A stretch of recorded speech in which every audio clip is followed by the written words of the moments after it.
Welcome to The Bloom, your safe place to wake up and learn more about yourself. Tonight, I want you to take a deep breath, calm down, and enter a realm where the mystery of where you came from begins to reveal.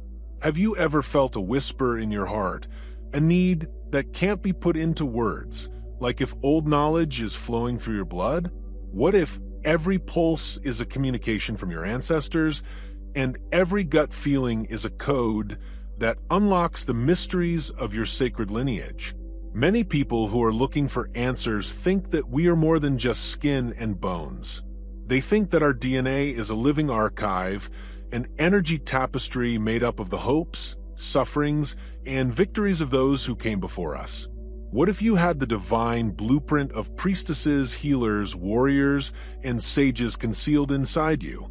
What if you were meant to wake up, heal, and lead the world to a higher purpose from the moment you were born? Tonight, we will look at history, myth, and lived experience to find the deep indicators that you may have divine DNA, a legacy that calls you to take on the role of a guide and light worker.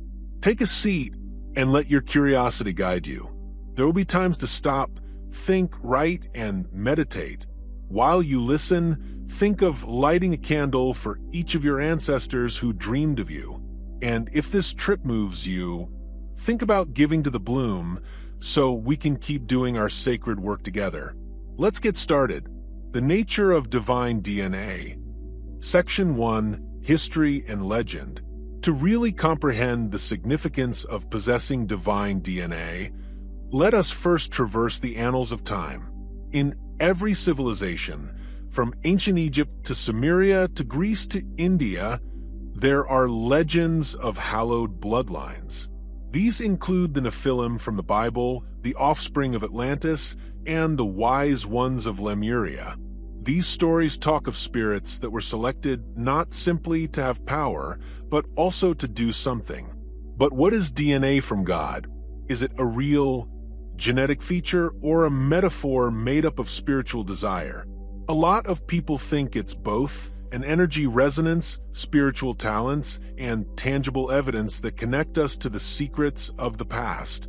Modern research even backs up the idea that some genetic markers preserve echoes of our ancestors' meals, homes, and even traumas.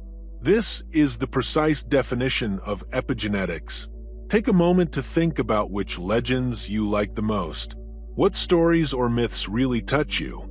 Write about a character or old story that has always seemed familiar to you. Second part, a detailed look at 7 Signs 1. Spiritual sensitivity, the gift of intuition. As a carrier of divine DNA, you could realize that you are very sensitive to energy, emotions, and spiritual presence. This is far more than just a gut feeling.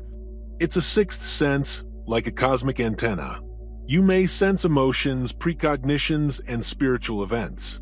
Many spiritual traditions teach people how to use this power via prayer, ritual, and meditation.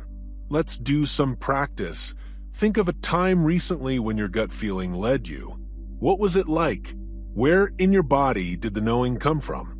Picture a golden thread that connects you to all of your intuitive ancestors. Let your consciousness grow with appreciation and astonishment. Being spiritually sensitive might be hard since it can make you feel overwhelmed, have vivid nightmares, see things that don't make sense, or feel quite alone at times. Don't forget that you're not alone. Many light workers spend years studying how to defend themselves while still being kind. What limits do you need to set to protect your sensitivity? How can you utilize this talent to heal instead than merely feel?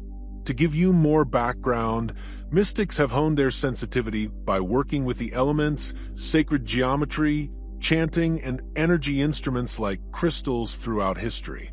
Add a new habit to help you trust your gut. Write down your dreams every morning, walk in nature in quiet, or meditate with a crystal that is connected to your heart chakra. 2. Unique physical traits, the body as a temple and a code. Physical signals can be little but very strong. For example, birthmarks that seem like sacred symbols, unique eye colors, qualities that run in your family or features that stand out and make others ask questions wherever you go. The Celts used moles and marks to tell the difference between people, while the indigenous peoples used facial traits to track their origin. Take a look at your body tonight and appreciate every scar and freckle. Ask your relatives what stories they tell about your family's qualities. Do any of them appear magical, impossible to explain, or suggest a spiritual inheritance? Do further study on this. Did you know that some unique genetic features like heterochromia, prominent birthmarks, or a voice that resonates in a strange way are more prevalent among families that have intuitive or healing abilities? These indications are a reminder that you are both human and divine, normal and special. Take some time to think, draw, or take pictures of your distinctive traits, and then write a letter to yourself thanking them for how they connect you to the past. Tell your tale in the comments section of The Bloom. Your story might help someone else wake up. 3. Magnetic presence, the aura of attraction. Divine DNA frequently shows itself as an incomprehensible presence. People you don't know tell you their secrets, animals trust you right away, and friends remark you just get it. The aura is genuine. Scientists have started to record energy fields around the body that affect emotion, health, and behavior. Charismatic leaders, healers, and spiritual gurus have always been able to captivate people just by entering into a room. Don't ignore it if you see that others are drawn to your advice, comfort, or energy. This means you are supposed to be a guide and a safe place. Imagine your aura as a flower tonight. Imagine your energy slowly growing and wrapping people in warmth and safety. Every good thing you do makes your magnetic presence stronger. So be aware of your kindness. Smile at a stranger, say something nice, or pray for protection for those who need it. Keep in mind that this strength might be tiring. Take care of yourself, recharge by yourself, and learn how to clear your energy. Salt baths, meditation, breath work, and grounding with nature are all great ways to do this. 4. Natural healing powers, turning pain into peace. Healers are not simply doctors and nurses, they are everyone who wants to turn pain into comfort. You could be able to feel other people's anguish, give them counsel that helps them recover, or have a touch that makes them feel better. Think about your family history. Are there any stories about midwives, shamans, herbalists, or wise caregivers in your family?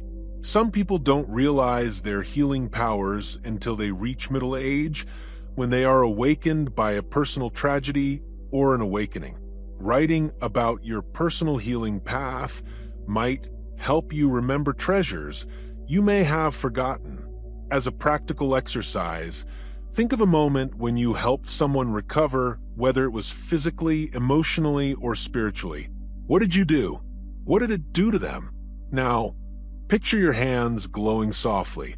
While you breathe, picture delivering healing energy to someone who needs it.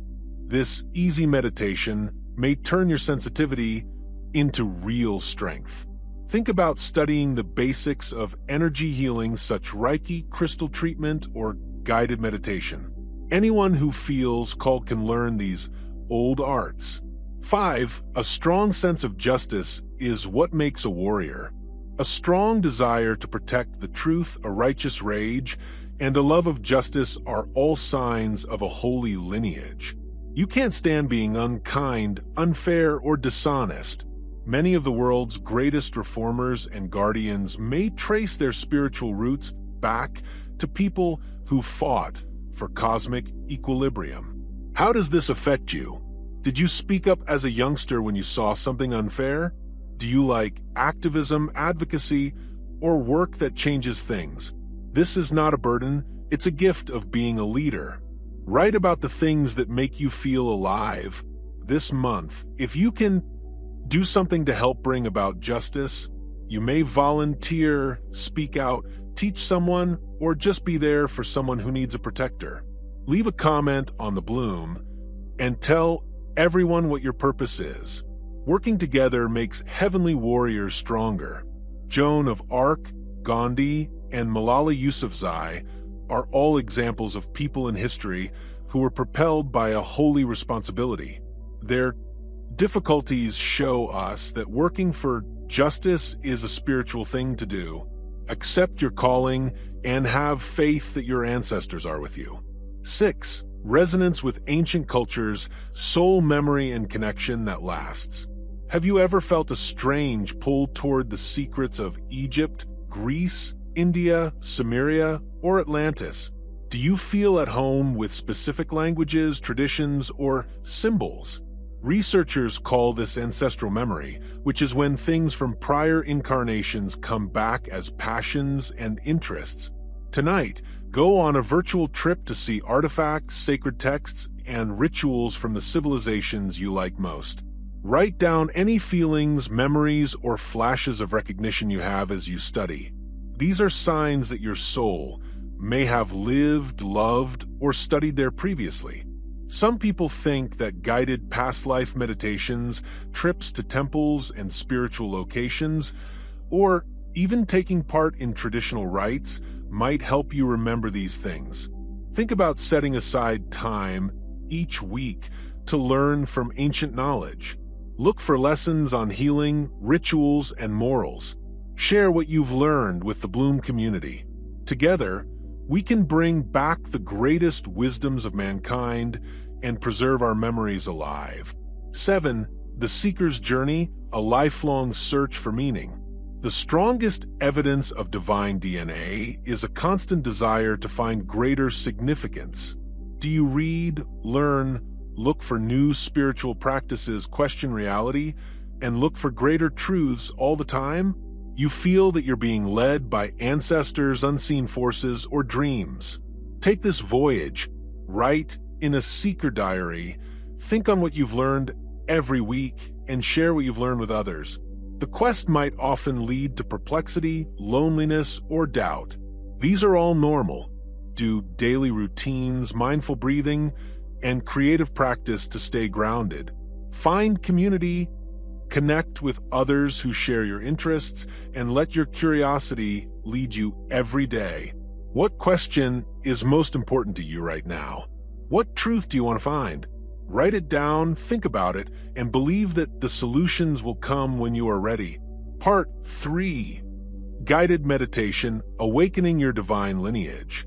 Let's take a break and do a guided meditation to really wake up your connection to your bloodline. Shut your eyes. Imagine a root sprouting from your heart down into the ground, linking you to the knowledge of everyone who came before you. Imagine every ancestor, whether they were a healer, warrior, sage, or dreamer, standing behind you and giving you blessings and strength.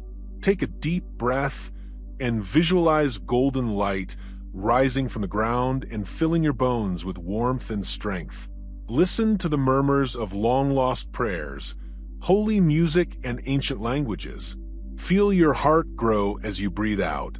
You are both the dream and the person who dreams it. Say to yourself, I honor those who gave me life. I unlock the gifts that are concealed in my blood. I'm awake, I'm whole, and I'm here to serve. Section 4. Giving back. Support the Bloom with a donation. If these words have helped you in some way and you feel understood, please think about helping the Bloom. Your gift, no matter how big or small, helps our community develop, pays for further research, and makes room for spiritual searchers all across the world. Every donation helps us provide you more wisdom, guided meditations, and useful tools for your soul's growth. Supporting the Bloom is a way to say thank you for your personal trip and assist future generations learn about the mysteries we explore today. You may find a link to donate in the description of our channel and below this video. Thanks for being the light that makes the Bloom shine. Section 5. Conclusion. How to live your divine calling. This is not the end of your adventure. In the next days, pay attention to your gut feelings, your body signs, and the positive energy you give out to others. respect your healing touch, your strong defense of justice, and your desire to find the holy in everything. To join the Bloom, just subscribe, like, and leave a comment below. Please forward this information on to other searchers so that our tribe can grow. Remember that you are the living scripture, the next chapter in a sacred line that goes back to the beginning of time. May your life show that you are awake, serve others, and love without conditions. Dear spirits, keep flowering and glowing till we meet again.